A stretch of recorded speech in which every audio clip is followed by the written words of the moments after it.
Hello Shredders, it's CreepEvee and we are back again playing Pauper. We're going to be playing our Carrion feeder deck again. If you haven't seen the first part, I have an explanation of all the cards in the deck. But we'll quickly go over and remind you guys what we're playing. We are playing Carrion feeder. We're going to try to sack off some of these creatures that function as floaters. That way we can get the most value out of Carrion feeder and try to beat down our opponent with him. I didn't make any changes to the deck from the last video. There's definitely some changes that I think I'll make in the future. But I have been extremely busy, so I still think that this build is pretty okay. But we're gonna try it out and see how it goes for us. So I will throw it over to the game. Alright guys, looks like we're going to be going second, and I'm going to keep this hand. It's not excessively great, but it's also not bad. So I think we're going to hold on to it and see what we can do. Our opponent opens up with a mountain. Will this be burn? It is burn. Our opponent starts out with the Rift Bolt. We draw into a Carrion feeder. Okay, so it's hard to beat. We will see what our opponent has to answer with, because probably a pretty good chance that it will just burn me, but he may choose to pop the Carrion feeder. He does. Looks like he's choosing to go for me. Oh, he hasn't declared target yet. Okay, he does go for me. Not really surprising. Now the question is, how quickly can we put damage on board? Because his deck is going to be pretty good at putting damage on board. I'm going to take one from the curse. Tragic Slip not going to do anything for us here. Let's go for the Thalid. We will sack the Thalid, getting a fungus. And we're going to go ahead and sack the fungus as well and swing in for 3. So we are still vulnerable to a what is the word I'm looking for? We're still very vulnerable to a lightning bolt. It can still take out the Carrion feeder if he decides that that's the way he wants to go. And our opponent is at 3 red mana and 3 cards in hand. Now at 3 cards in hand. Was it 4? Goes for the lightning bolt, targeting the Carrion feeder. So we are going to lose out on him. I'm pretty sure we can get rid of this Firebrand Archer though. We draw into another Tragic Slip. So I think we should go ahead and pop it, because that's value city if we allow it to sit around too long. So we'll drop down our blister pod and pass.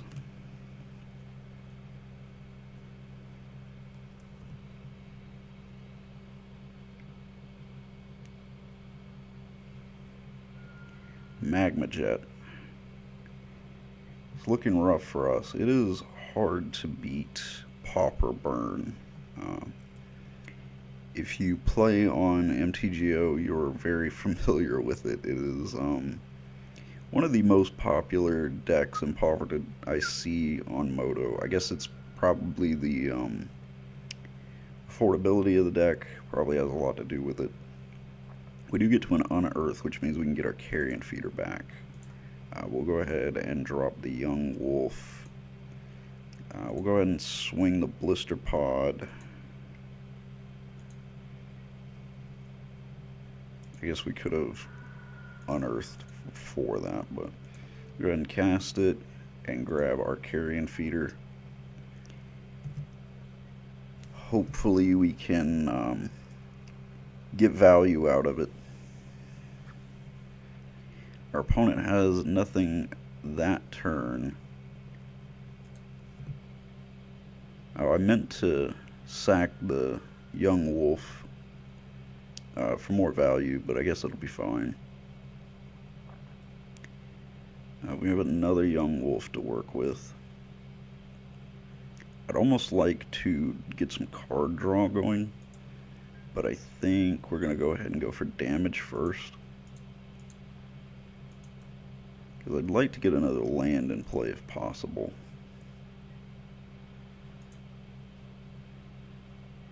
That'll be 3.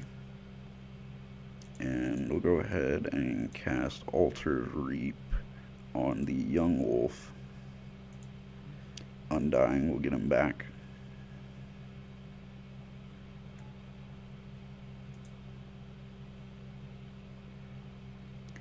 We get to a Rancor and a Jungle Hollow. Well, the Jungle Hollow isn't bad.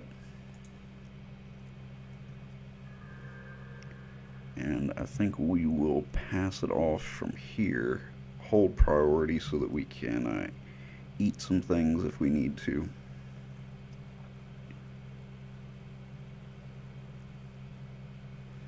Next turn we can cast the young wolf. Alright, so our opponent, I guess, not getting to any answers. What we would have done next turn is go with the young wolf, sack it, get the undying, sack it, get up to 3 counters, drop Rancor, we'd be swinging in for 5. So we'd be in a pretty strong position, honestly. We could still eat some other things. I don't necessarily agree with our opponent scooping there. I mean, his spells are at most going to do like 3 damage per draw. If he draws one, assuming. So if he draws a lightning bolt, he does 3 damage. That doesn't really add up at our pace that we were going at. So I guess it is alright for him to scoop. I probably would have tried to hold it out there, but I see why our opponent went with it. Well, let's see. We want Pulse of Marasa for life gain. And what can we go down? I want to ditch the Tragic Slips. Well, maybe not all of them. We could go down 1. And what else can go? Because I'd like to get...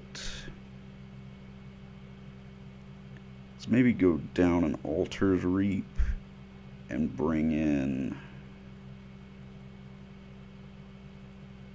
a Duress. And maybe go down...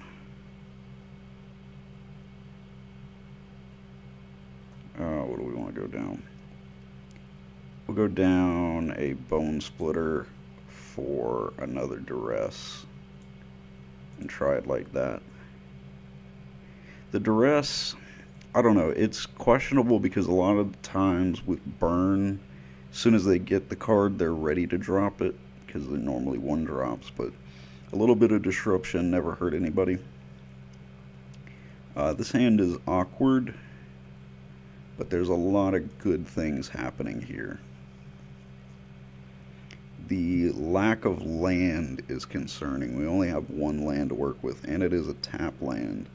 But having plenty of good things to use as sack outlets, as well as having a Psylocke staff in play, is never a bad thing.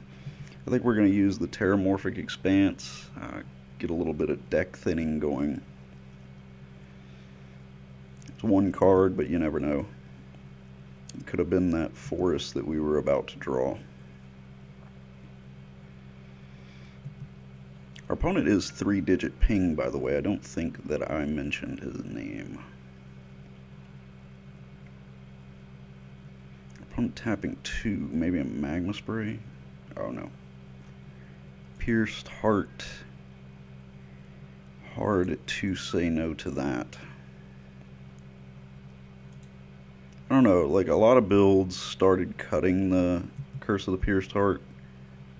I think it's a viable choice, but as far as games going long and you not getting access to some removal, well, I mean, not removal, but kill spells, it can make a difference. So it is questionable, but I think it's still worth having in. We'll get our blister pod into. Oh my gosh, I forgot to play the jungle hollow. Oh lordy lordy. That's not great. Well, I don't know. We'll see. I'm not going to say it's good. Our opponent goes with the Blazing Volley, a really good card to bring in against us. But unfortunately, he drops it early. I don't know whether it was worth it there. And goes for the Searing Blaze to kill off the token. So a lot of mana spent to not accomplish a lot. We'll see how it works out for him. He has it 2 cards in hand, so I'm feeling okay in that regard. But we are still sitting on the Curse of the Pierced Heart clock. And missing that land drop probably did not help us. Martyr of the Ashes. What does this one do again? Reveal. Deals damage to each creature without flying. Okay, so another very good card to bring in against us. How will we deal with it? We're going to take the damage from the curse here. I think getting the Psylocke Staff into play feels good.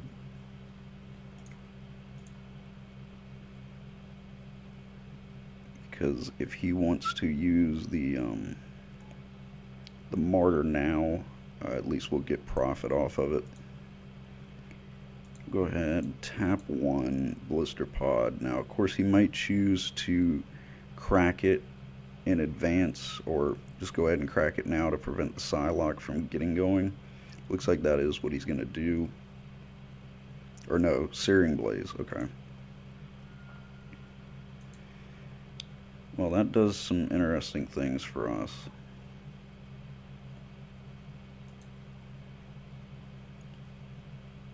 Now we can go Young Wolf safely.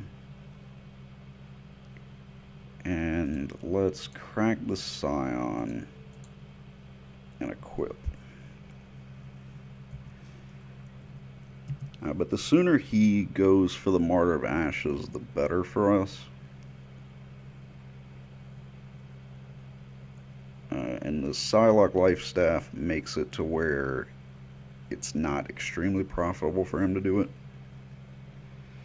If we have a wall of creatures that are getting ready to barrel down on him, obviously it is worth it. But having the Pulse of Marasa in our hand makes me feel a lot better too. Alright, so we get a Jungle Hollow.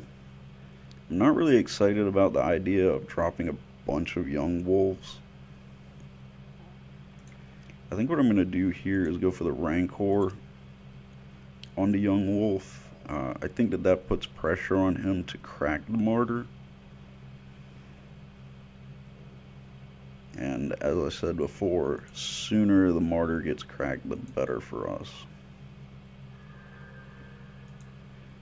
Let's go ahead and swing in, see what he wants to do about this.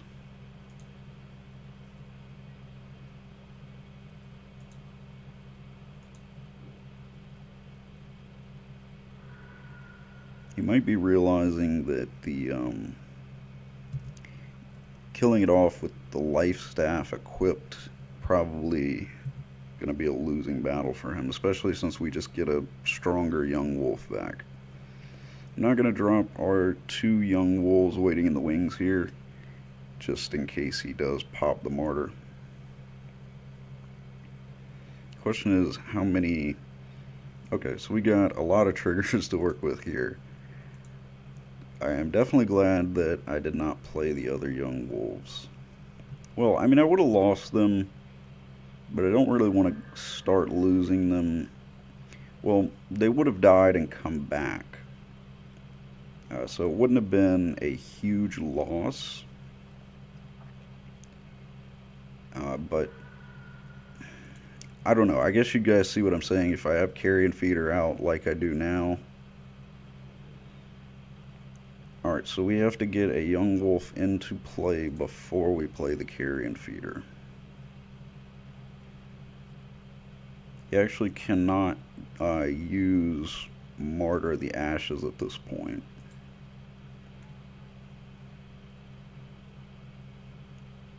Now we can put down the Carrion feeder because we'll have something to eat. We can get the life staff into play. Well, equip it, I should say. I think we'll do that. We'll put it on the young wolf. And we could actually gain 6 life here. Okay, so I think our opponent realized that the life gain was going to catch up to him. We had 2 Pulse of Marasas to gain even more life, so we were looking pretty solid here. So I think our opponent probably made the right decision, especially since he's working with 1 card in hand. Like I said, we equipped there, eat it. It comes back, we equip, we eat it again. That's 6 life. We're getting very close to being back to full life. Making me really think about siding in another Psylocke life staff. I think that might be worth it. But let's jump into another game. Okay, so our opponent has elected to go first, and I am trying to decide on this hand. I think I'm going to keep it. There's a lot of good things going on here. There's some not so good things going on, but I think overall the benefits outweigh the negatives. Radiant Fountain comes in. We're going to drop a Jungle Hollow and pass it off. So we got Blister Pod and Young Wolf to worry about. So Dimir Aqueduct comes down looking like most likely some type of probably like a Dimir control, which is concerning. We'll get our Blister Pod into play and then bounce our Jungle Hollow.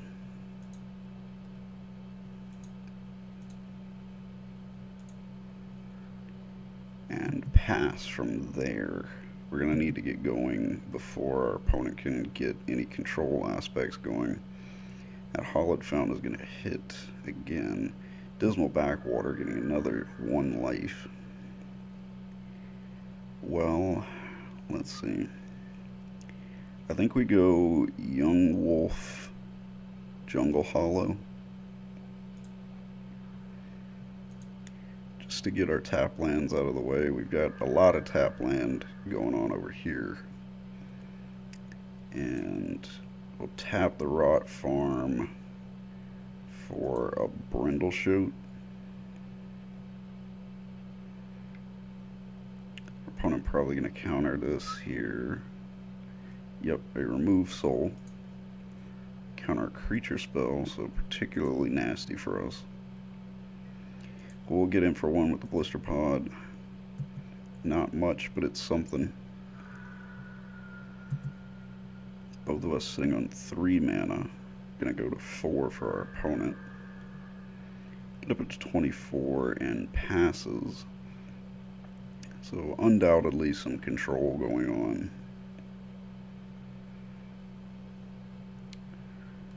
Well, we need to get things onto the board.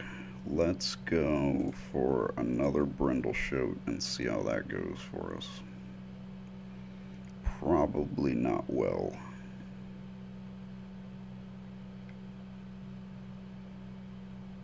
We're looking at a counter spell. As tempted as I am to do the Mortuary Mire, grabbing a Brindleshoot now, I think we want to wait. We'll play Young Wolf here.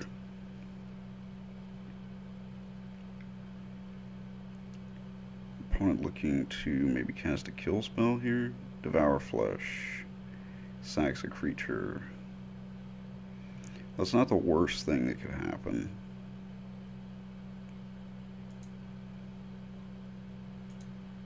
We'll sack Blister Pod, but we'll get Blister Pod's effect.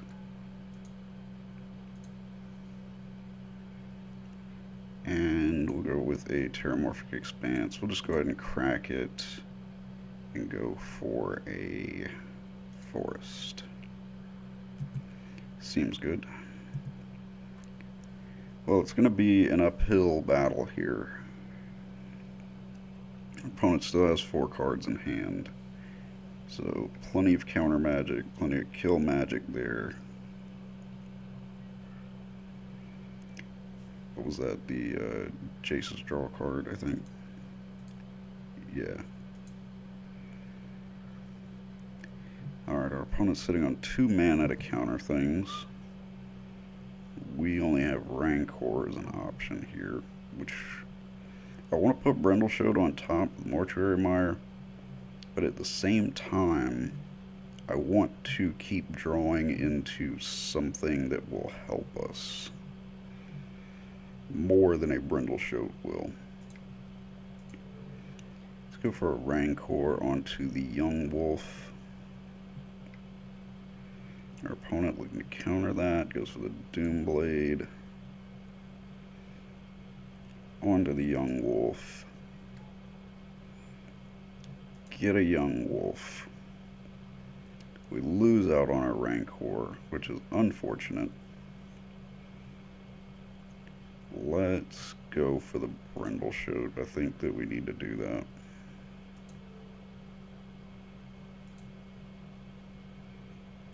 Brindleshade is just such a good card, even without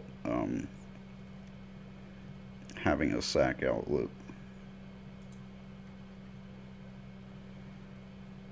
The thing that his deck now has to overcome is that kill spells don't work great against us.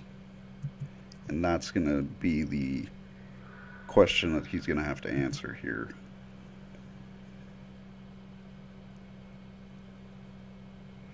And then the question that we have to answer is, can we outpace his current life total?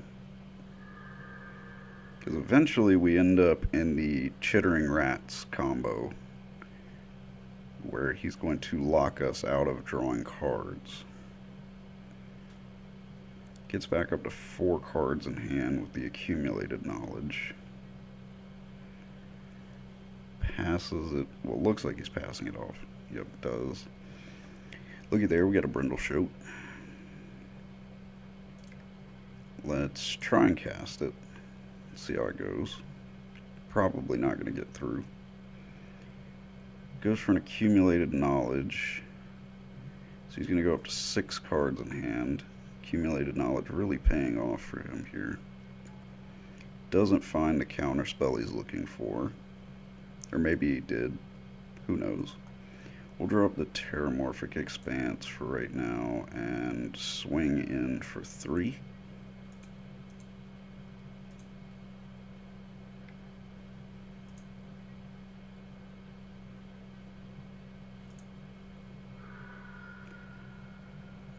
We'll just go ahead and crack this.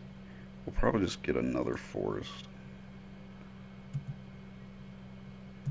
We kind of had to choose between 2 tap lands there, the Jungle Hollow or the Terramorphic Expanse. I want the Terramorphic Expanse to try to thin our deck out a little bit. It's not much, but 2 Terramorphic Expanses, getting 2 basics out of there can sometimes make a difference.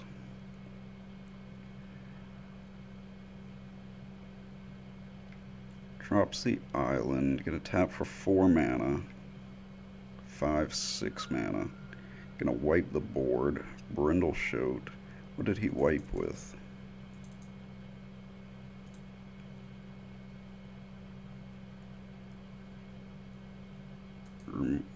What did he wipe with?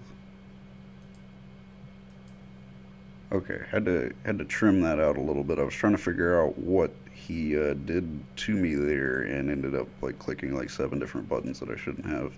But it was an Evankar's Justice. Well, we get in for 3 with a boar, so that's not terrible. Could be better, could be worse. We have right of consumption, but it's really not going to do anything for us, since we can't do it at instant speed. That's the biggest drawback of right of consumption in this deck.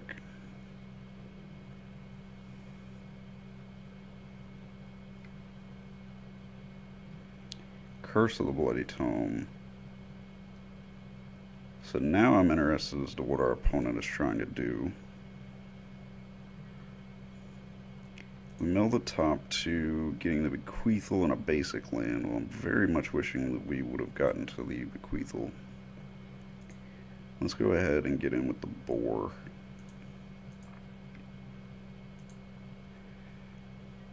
So I don't know whether this is still the regular Dimir control with just teching that in for a little bit of extra pizzazz, or whether this is a straight up mill deck. I don't know if we've seen enough cards to know for sure yet. Dismal Backwaters gets a life. Well, our boar token here is a clock. It's not a great clock, but it is a clock.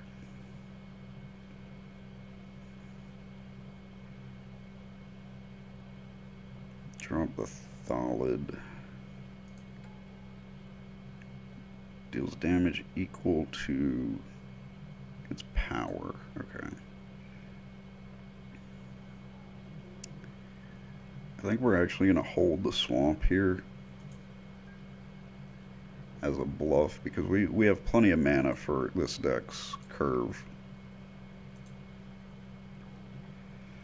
I hate that we milled that Carrion feeder, but there are unearths in this deck, so it could be a blessing in disguise.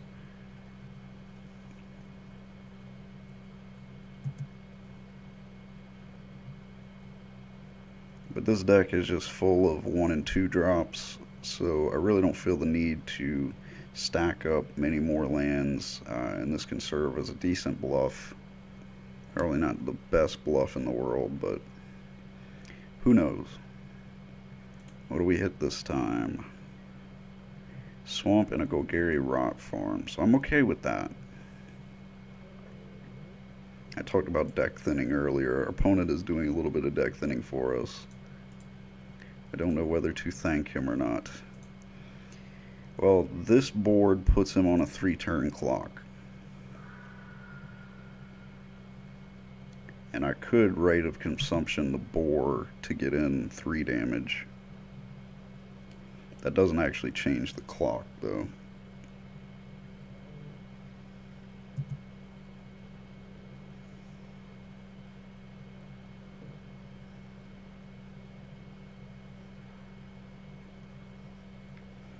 Rite of Consumption is more so the, I guess it really is the black fling. Kills off the Thalid, we get a token. Disfigures, so we are left with nothing but a token, so our clock has definitely been changed around. Well, that's not bad. Bone Splitter. On to the sapling. Swing in for 3.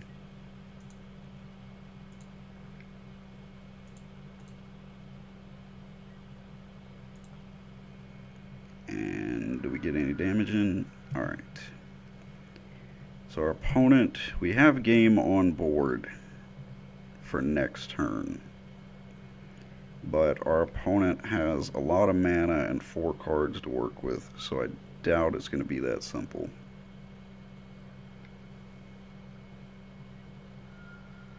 And he does kill it off, so that did not work out for us. But I would not say that we're out of this by any stretch of the imagination. Man, if we had a creature, we would win. We lost another Carrion feeder and a life staff. Well, let's actually just pass here. Every card that's in our hand is one little mystery that our opponent has to be thinking about. So I hate it when mill matches go long because then your opponent gets to see so much of your deck.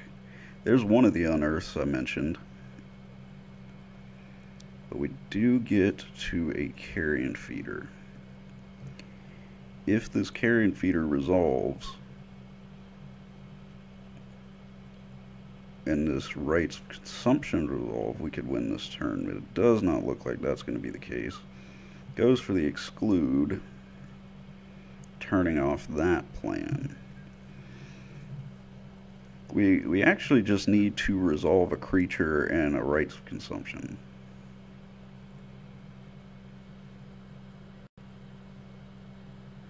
Mystical Teachings goes for, goes for another Mystical Teachings. Going for a Mystical Teachings.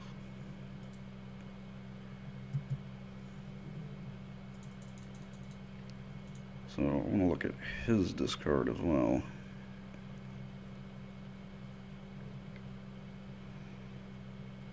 Flashes back the Mystical Teachings. Crypt Incursion. That's not great.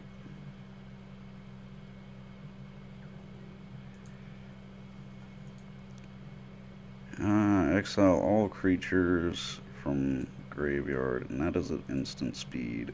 So that is definitely going to put him back up to a solid life total. And Tragic Slip does not help us at all. So I think we're going to have to pass here. And he is going to gain a lot of life. Really at his leisure, whatever point he wants to do it at. We lost another Unearth. Not that that really matters, we're going to lose all of our creatures. So that's 3 Carrion feeders down that we're going to be permanently out of. Not to mention whatever he might mill with the curse there. We went ahead and used it, and I'm kind of curious as why he went ahead and used it now.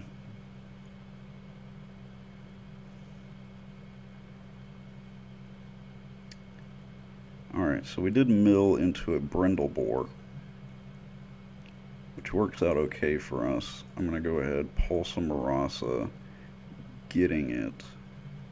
We'll see if that resolves. Probably not. Counter spells. Alright, well our opponent is at 31 life now, so we are facing the definition of an uphill battle. And there is our whole discard.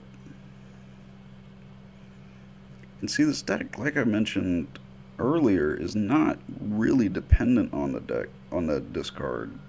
Especially when you consider that it is a well, we got the Carrion feeder.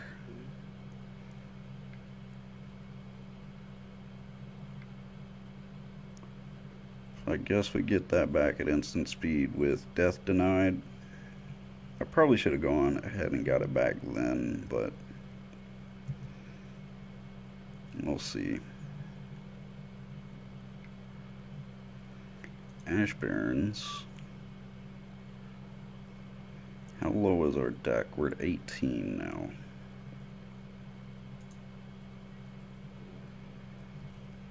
Let's go. Boom, boom. Death Denied for 1.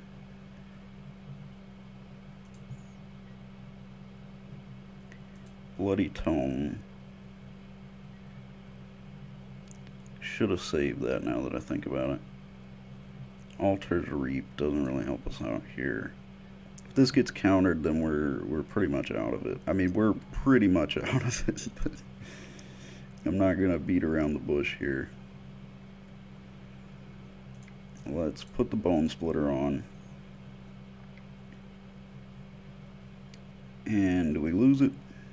Yeah. So I'm going to have to say that that's it.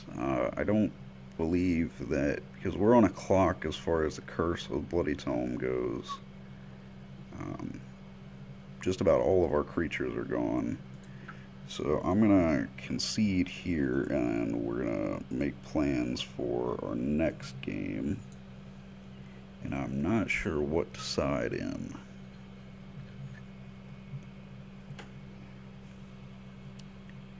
Getting rid of enchantments seems pretty important. Getting things back seems important. And getting rid of counterspells seems important. Just getting rid of cards in his hand in general seems important. Well, we can go down on the kill spells.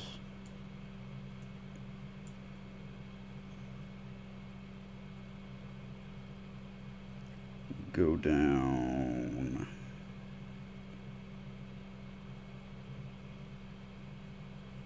We get down a couple of. We could go down the life staff. We really aren't going to need it.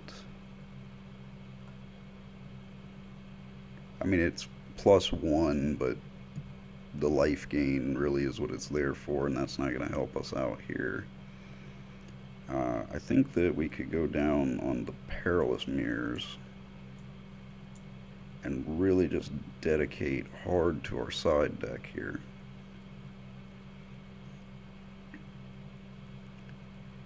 So bring in the Sabotages, the Pulse, and then we got 2 spots, so we could do double Duress, double Wretch Mind, or a mix. Let's actually just go for the Wrench Minds.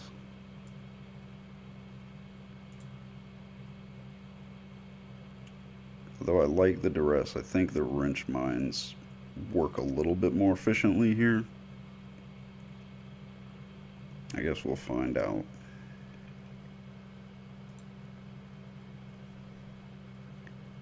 I think we will play this. And there's just not much to do here. I really don't like starting a hand with no creatures, especially going first here. This looks better. I mean, it's not incredibly exciting. We're going to have to leave the land on top for sure. And let's just go boom, Blister Pod.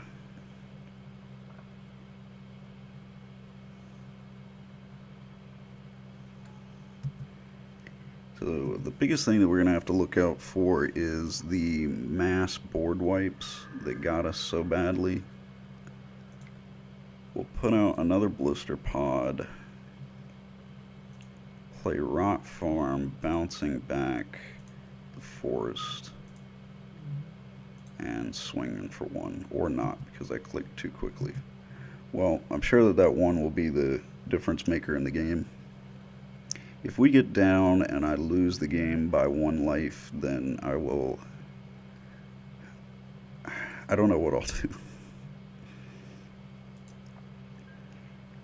There was a time when I said... What was it? I forget what the situation was, but I said if it happened, then I would quit card games. And it happened, so I'm not going to say anything like that ever again. Because as you can see, I did not live up to my word and continued to play card games. Countering the Young Wolf, countering the Young Wolf.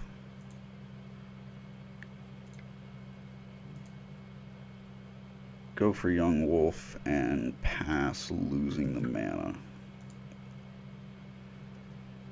So overall, we've gotten a lot of creatures to resolve so far. Considering the first 2, he legitimately had no way to counter them. Alright, we get a Thalid. Let's just attack first. I want to see what our opponent goes for here.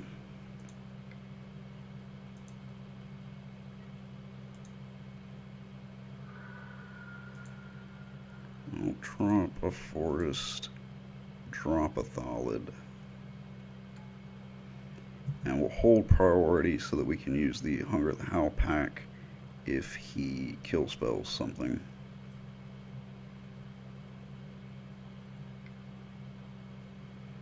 Echoing Decay.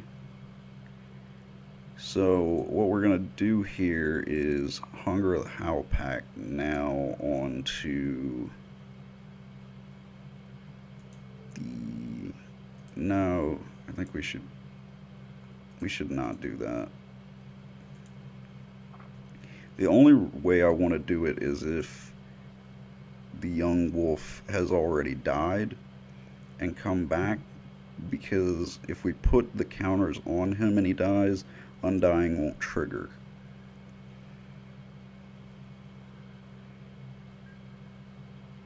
We do have a lot of mana in the form of Scions to work with. And a Brindleshote. I like the look of that.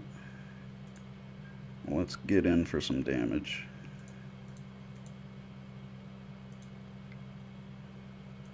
It'll be a fair amount of damage if it resolves.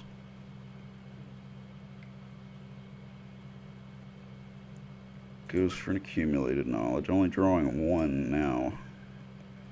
That drawing 3 and 4 business that was going on last game is getting a little bit out of hand. Drop Brindleshote. Goes for the counter spell. Yada yada yada. And we'll pass. Like I said, I think it's better to just hold the Howl pack until we get the young wolf bounce back. Because the only other thing that we would put it on would be the Thallid. And if we get to a Carrion feeder, we actively want the Thallid to die. Play a land. We're getting to that magical point where I'm going to just start holding lands if we're not getting anything else in hand.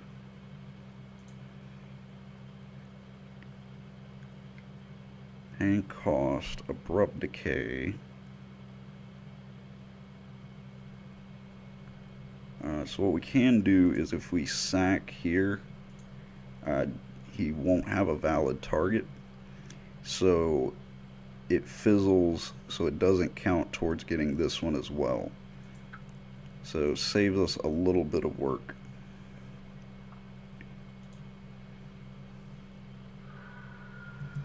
A little pro tip for you. I don't know how many people are worried about their Scion versus Abrupt Decay rulings.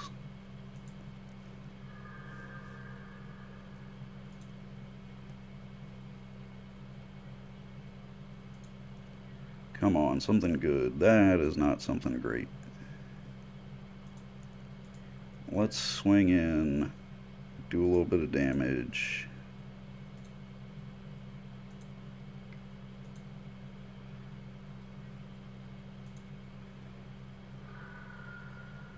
This is technically a 3-turn from now clock, which is pretty sad. Mystical Teaching's probably going to reduce the timer on that clock. Well, increase the timer, I should say.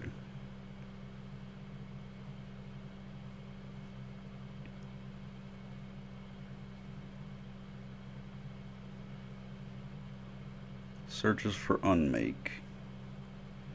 Exiling a creature.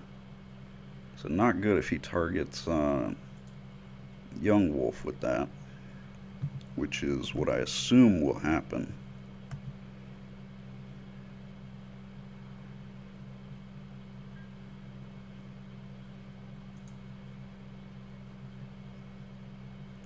We'll go Crack Terramorphic Expanse. I guess we'll get a swamp to even out our distribution there. Draw into a swamp. But we're going to start holding lands. Try to get our hand looking somewhat intimidating. Young Wolf is almost certainly going to get unmade.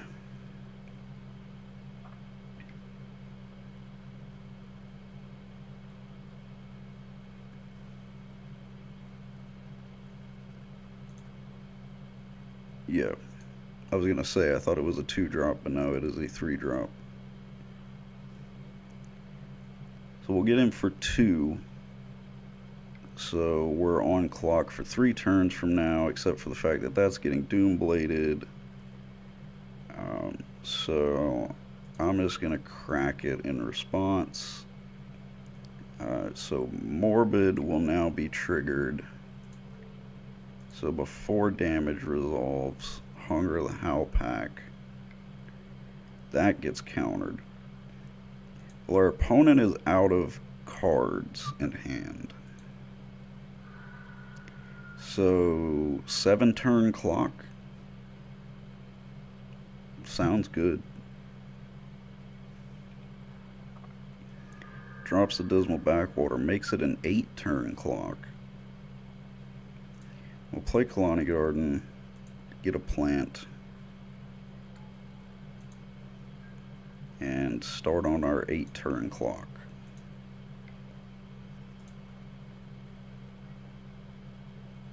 And in 7 turns, we have game.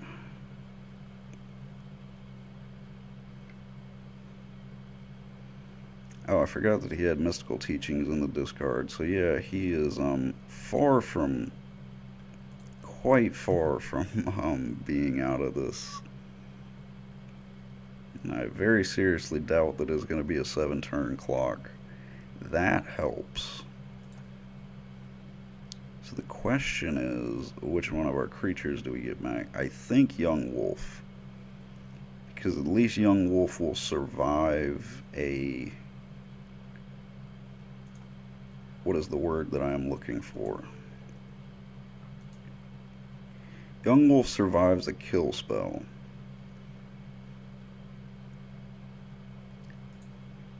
But of course, I should have went with... I should have gotten Shoat. I forgot Shoat was in there. So we'll just go ahead and swing for 1 then. Our plant not going to put any damage on board.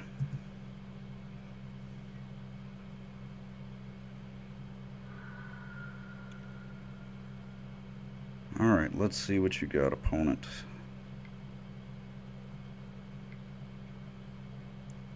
The obvious thing for him to search with Mystical Teachings is the Grave Incursion. And if he searches Grave Incursion, we pretty much lose. Like, well, I won't say that, because we can still create a lot of damage with Carrion Feeder. Alright, our opponent passes, we put out Young Wolf.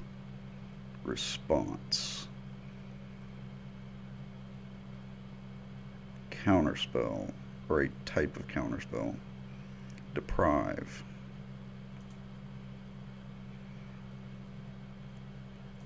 Swing for 1.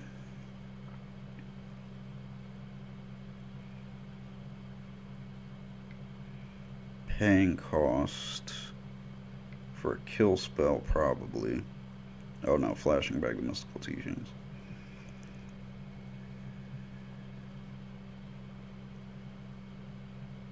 At least we are burning through the Mystical Teachings. The problem is, to burn through 4 of them, you really just don't get through enough of them.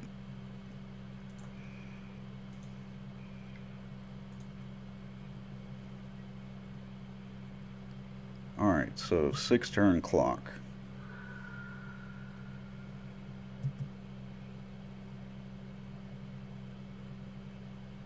The opponent has 10 cards in discard. We have made them work for everything that they've gotten so far, so that's good. Death Denied. Now there's a card. That is a card that I like to see. 7-turn clock.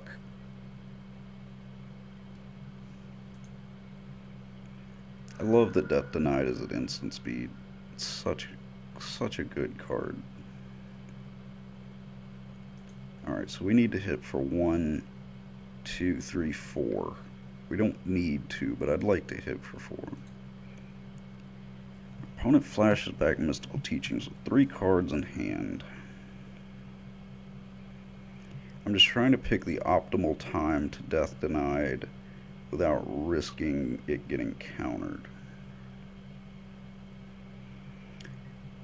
So now it's kind of not really up to me when I cast it. Well, I have to cast it in response to a Crypt Incursion.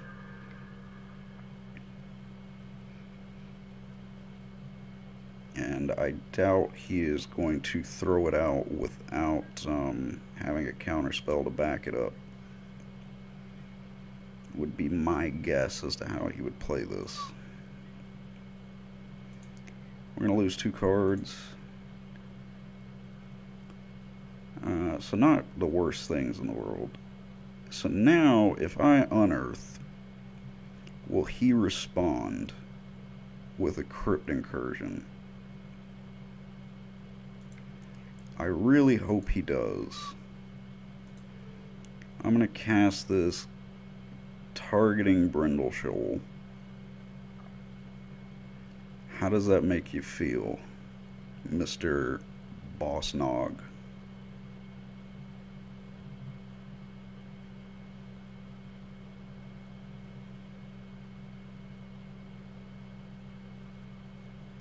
Alright, so we've got 1, 2, 3, 4, 5 extra on top of the cost for Death Shoal. Going for it. Our opponent needs to have 2 cards to counter us here. So we have 1, 2, 3, 4, 5, 6, 7. 1, 2, 3, 4, 5. So we can't get all 7 of them. So he's still going to get a fairly decent life gain here. So we definitely want Brindle Shoal, the Young Wolf, and I guess we'll get as many Blister Pods as we can.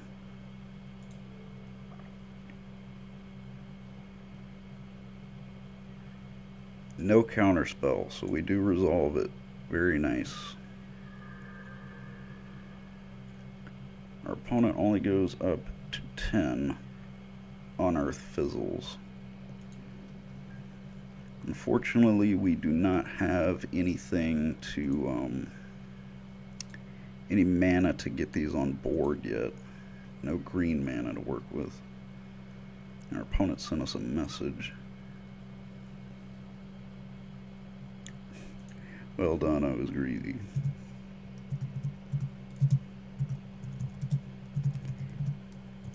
Yeah, if I were him, I definitely would have made sure that I had a counterspell available. Because the Crypt Incursion is a way for him to make it game. And missing out on that is going to hurt. I don't know whether it's going to hurt, but we're going to try to make it hurt. I'll say like that. That sounded like really aggressive and ominous. I don't want it to sound that way. We're going to make it hurt. I should say we're going to try to capitalize.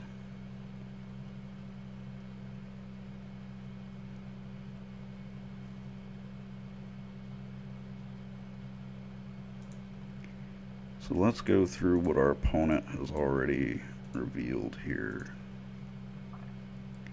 So it still has the exclude that we need to be concerned about.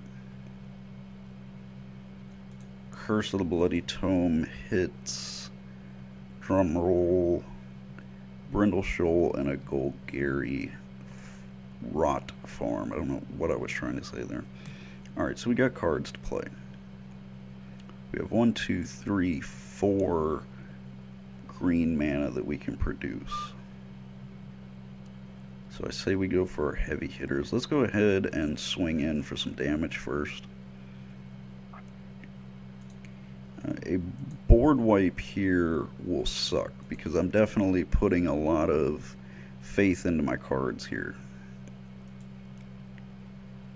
by dumping quite a few creatures. So let's test our opponent here. Let's start with a blister pod.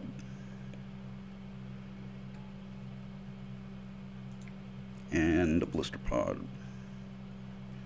Oh crap, we're at 5 minutes. I just realized that. The timer killing us again. Our opponent also pretty low on time. Like this game is gone pretty long. So the exclude, we knew that was coming, but we still have a lot of opportunities here. Going up to 10, we have 1, 2, 3, 4 damage on board.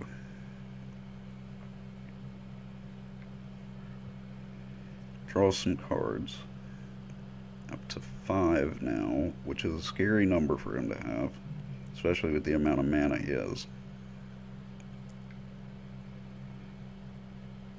Tap 3.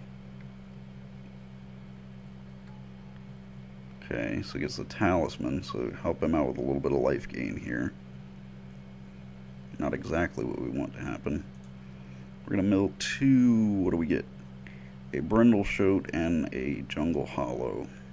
We got a young wolf, and at this point I kind of prefer it just the way he's playing his counter magic.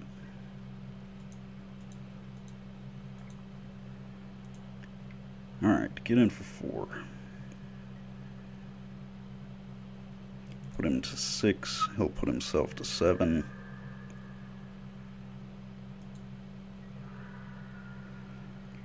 And we'll go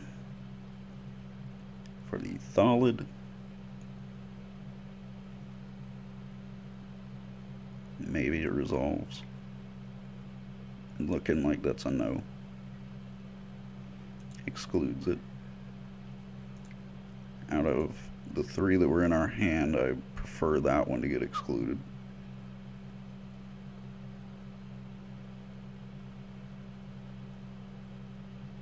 Come on, blister pod.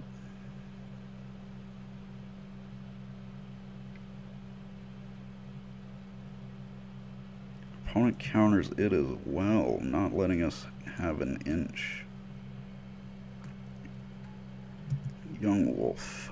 So 5 damage on board. Our opponent can gain life every turn. So it goes to 8 this turn. We hit him down to 3. Looks like he's bouncing back there. So he can get back up to 6. So technically we're 3 turns away from winning. With a whole lot of convoluted math there. We'll gain a life, I guess. Mainly just green mana. 4, 5. But what I was saying is our opponent is going to play down that fountain next turn, which will get him to 5. The talisman will get him to 6. So technically we don't win next turn. Things that could win it for us are a Hunger the Howl pack, that fling spell that I can't remember the name of, that also wins the game for us. A Jungle Hollow does not win the game for us.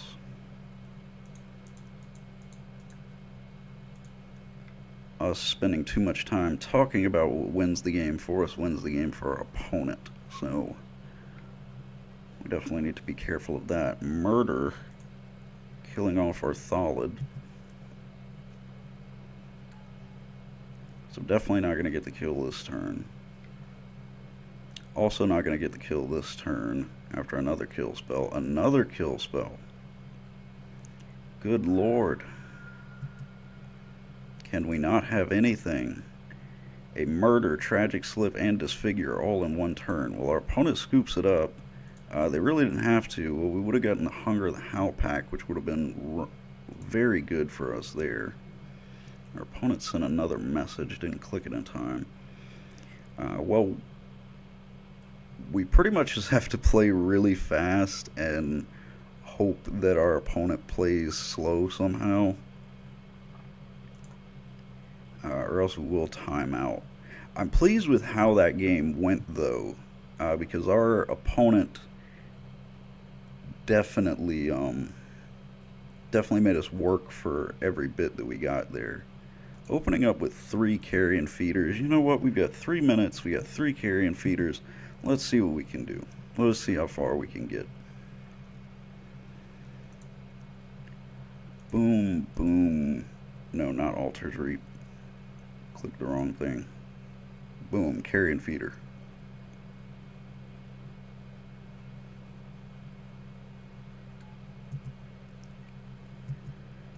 Oh man, the timer just forever my enemy. I really should set these timers later, but whenever I do, people just play so slow, and I don't think that that's entertaining for the video. Alright, so we can play 2 carrion feeders this turn. We can feed carrion feeders to carrion feeders. That is not against the rules.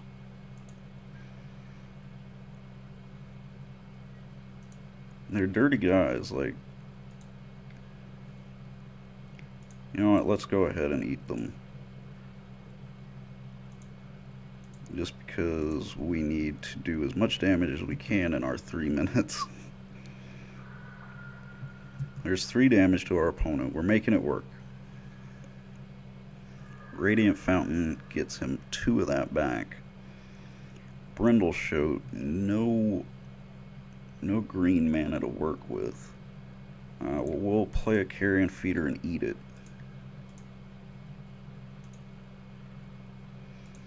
These are the carrion feeders that we were just not drawing in these other 2 games, and we're drawing them like crazy right now. Our opponent sent us a message. What did they say? That was ballsy. It definitely is, but whenever you have this amount of time left in a game, you gotta be, you know. Doomblade will not kill us, since we are a black creature. So we have that going for us. This is actually like a difficult thing for him to get rid of right now.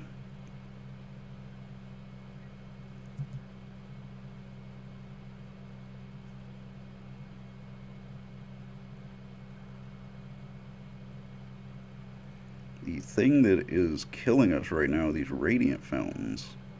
A mole drifter out of left field. Let's cast this Unearth, get a carrion feeder. Eat the carrion feeder. Normally I would do this later at instant speed, but we need to do everything at instant speed right now. It's a joke about how we need to be fast. Our opponent does block. Smart play by him. We are actually putting him on a clock very quickly. Like, maybe this is what we should have been doing. Just playing fast and loose, throwing down carrion feeders and eating carrion feeders. Put the blinders on. Alright. I guess we'll just tap it for the giggles.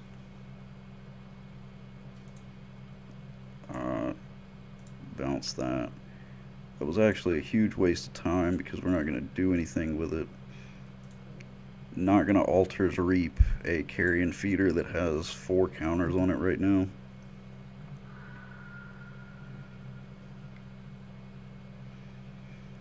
If we were playing this with time, I would have kept 2 swamps open and attacked.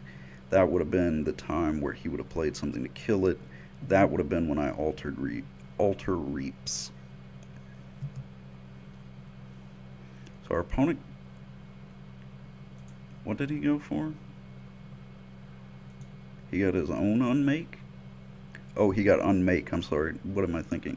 Yes, he got Unmake and not Unearth. I was very confused for a second. I really don't believe we can come back from that. Not in this amount of time, at least. Let's go Brindleshote. That's going to get countered. We'll play a Jungle Hollow.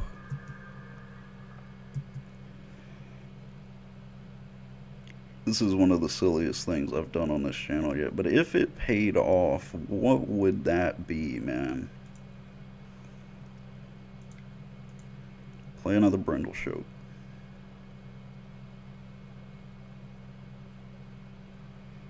He's got 5 cards in hand. Apparently he needs to draw more.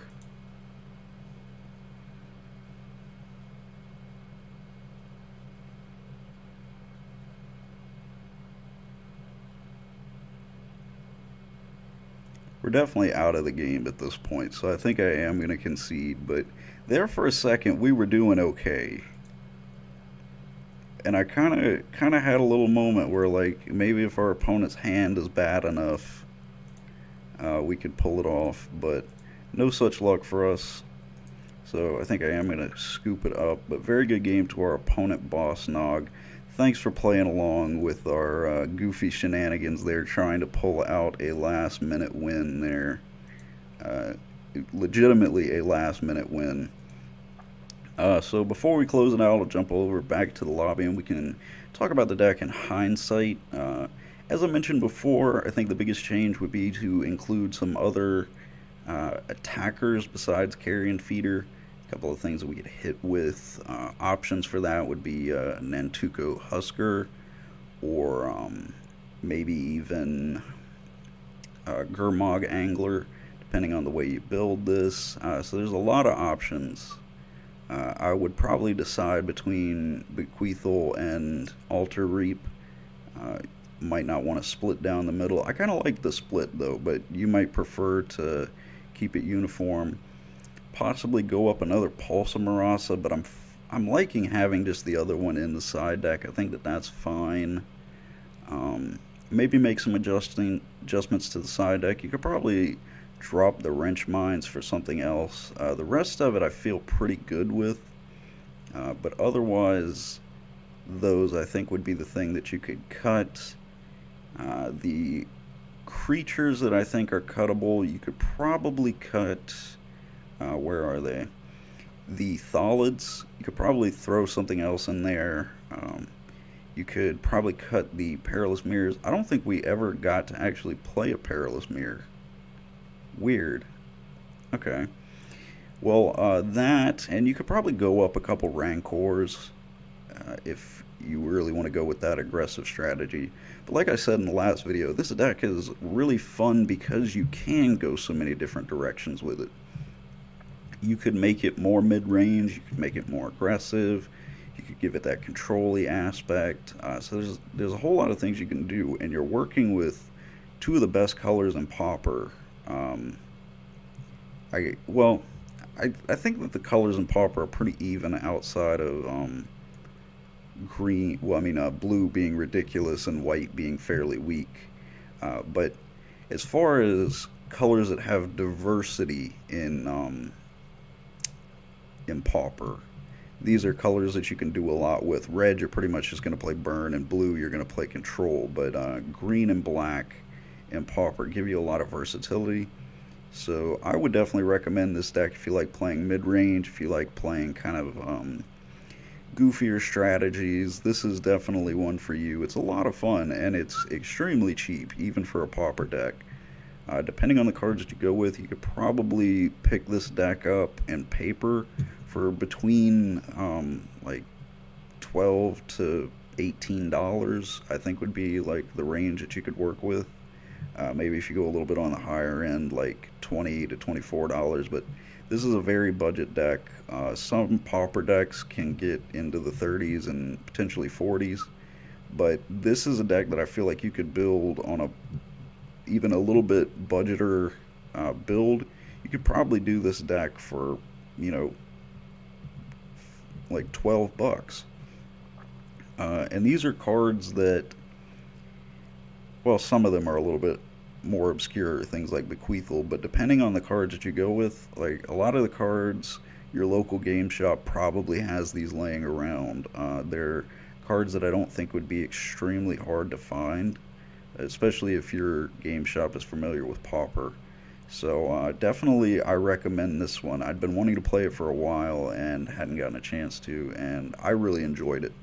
And I hope that you guys enjoyed it. And with that, we'll lead into the shilling. I hope that you guys enjoyed it. And if you did, we would appreciate that like. Really shows your support for the channel. And if you want to subscribe to see all of my videos, as well as all of the other fantastic videos that all of the wonderful people here at Magic the Gathering Strat make, I definitely recommend that to you as well.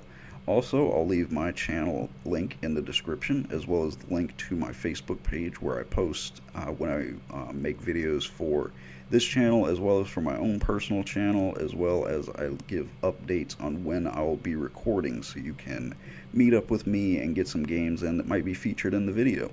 So that's a whole lot of fun all in one place for you. If you want to check out my channel, I'm probably going to have a video going up today, so you'll get to see that. So all sorts of fun things, great buttons for you to push subscribing and liking to things, all sorts of fun to be had.